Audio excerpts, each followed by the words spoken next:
Have you ever stopped to think, in our world filled with digital footprint, how safe your personal information really is?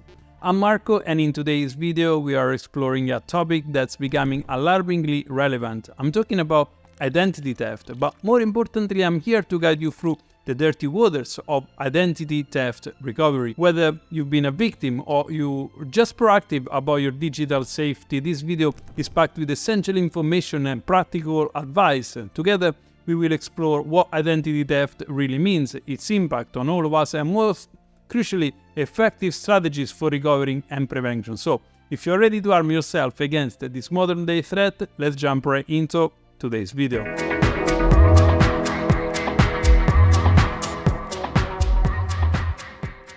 In today's digital era, our personal information is constantly at risk, but how big is this problem? Let's look at the numbers. According to the Identity Theft Resource Center, the first 3 quarters of 2023 witnessed a staggering 234 million estimated victims of identity theft in US alone. This immense figure, although shocking, represents a trend that has been growing year over year. In 2023 alone, there were just over 3,200 data compromises, significantly more than in previous year. The numbers are helping us understand the size of this type of issues, but these aren't just statistics like any other. They're a stark reminder of ever-present danger of identity theft in our increasingly digital world. Identity theft manifests in various forms, affecting our lives more deeply than we might realize sometimes.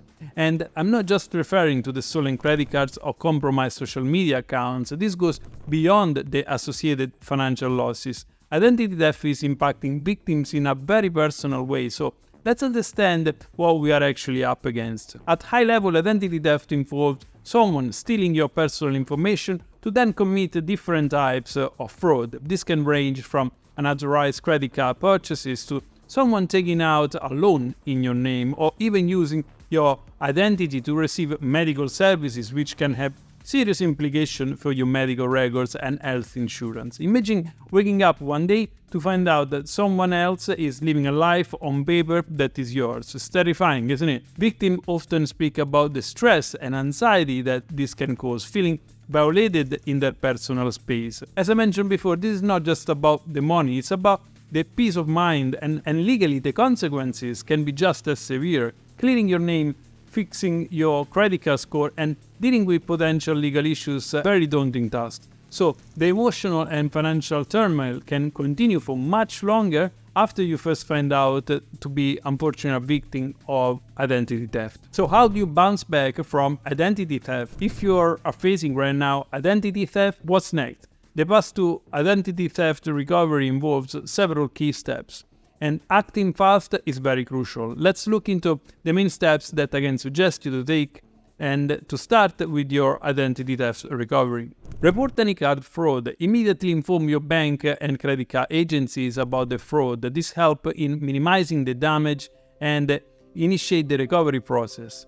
Change password and security accounts. Update all passwords and enhance security settings on your financial and social accounts to prevent any more unauthorized access.